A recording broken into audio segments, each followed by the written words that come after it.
Pemirsa, pelaku penyerangan polisi di rumah dinas Kapolri pernah depresi dan dirawat di rumah sakit jiwa di Kupang. Selain itu, sebelum menyerang polisi di rumah dinas Kapolri, pelaku juga sempat berjalan ke arah rumah Menteri Pertahanan Prabowo Subianto.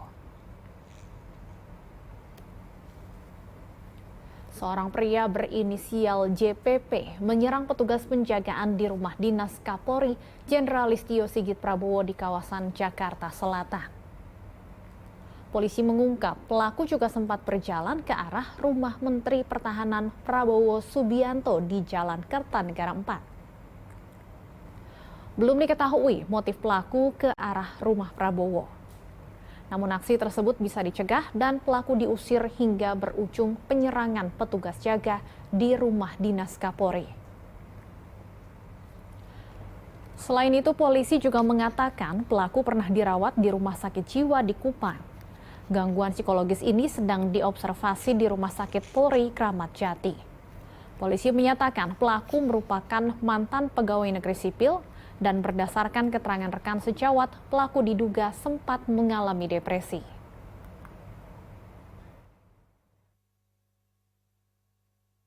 Jadi seseorang ini yang mendekati dengan perilaku yang tidak wajar. Pada saat ditegur, kemudian yang bersangkutan ini sempat menyeberang jalan, kemudian tiba-tiba kembali dan melakukan penyerangan terhadap petugas. Dan akhirnya bisa diamankan oleh kedua petugas. Ya. Pada saat itu yang bersangkutan tidak membawa apapun, apakah senjata tajam, senjata yang lainnya tidak ada, benda tumpul tidak ada. Ya, jadi langsung diamankan. Dan saat ini yang bersangkutan sedang dalam observasi psikologis di Rumah Sakit Kramat Jati. Dan menurut keterangan keluarga korban, bahwa yang bersangkutan pernah dirawat di Rumah Sakit Jiwa Naipata Kupang. Sempat ke arah rumah Pak Prabowo. Kemudian diusir, ya kemudian ke arah. Ya itu motifnya lagi tidak dalam, tidak bisa kita jawab sekarang. Ya sekali lagi kita sedang observasi secara psikologis apakah yang bersangkutan ini mampu mempertanggungjawabkan perbuatannya, apakah menginsafi perbuatannya salah atau benar. Nah, baru kita bisa tidak lanjuti apakah di proses hukum. Dan pemirsa, untuk mengetahui lebih lanjut mengenai penyerangan rumah dinas Kapolri, kita sudah terhubung dengan jurnalis di Universe Maria Gabriela dan juru kamera Yulisa Febiola di Mapolda Metro Jaya. Gaby, apakah polisi sudah mengetahui motif pelaku penyerangan rumah dinas Kapolri? Ya, selamat sore Stefani dan juga pemirsa BTV. Sampai dengan saat ini memang polisi masih mendalami motif pelaku penyerangan rumah dinas Kapolri Jenderal Polisi Listio Sigit Prabowo. Dan kepada awak media tadi siang di Krimum Polda Metro Jaya, Kombes Pol Hengki Haryadi menerangkan bahwa yang bersangkutan atau pria berinisial JPP itu sedang dalam observasi psikologis di RS Polri Kramat Jati. Karena memang berdasarkan keterangan dari pihak keluarga, JPP ini sebelumnya pernah dirawat di RSJ Naimata Kupang, Nusa Tenggara Timur.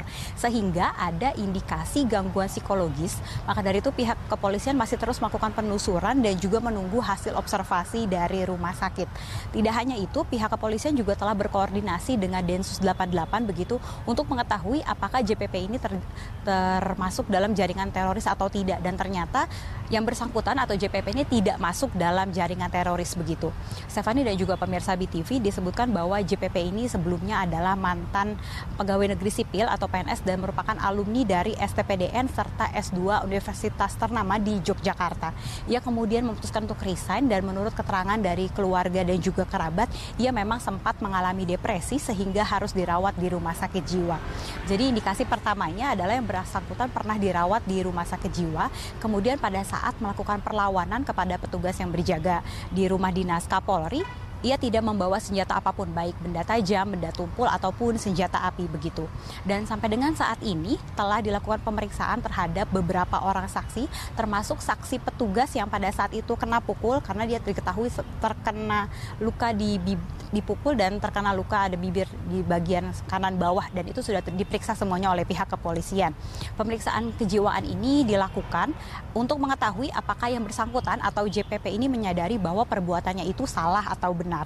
Artinya ia mampu mempertanggungjawabkan perbuatannya atau tidak, kemudian untuk mengetahui apakah ia sadar bahwa perbuatannya ini melanggar hukum. Maka dari itu dilakukan pemeriksaan psikologis dan baru kemudian bisa diketahui ditindaklanjutannya seperti apa, apakah bisa diproses secara hukum ataupun tidak. Demikian Stefani. Baik, kami terus menunggu kelanjutan informasi dari kasus ini. Terima kasih Maria Gabriel dan Yulisa Febiola melaporkan dari Mapolda Metro Jaya. Selamat bertugas kembali.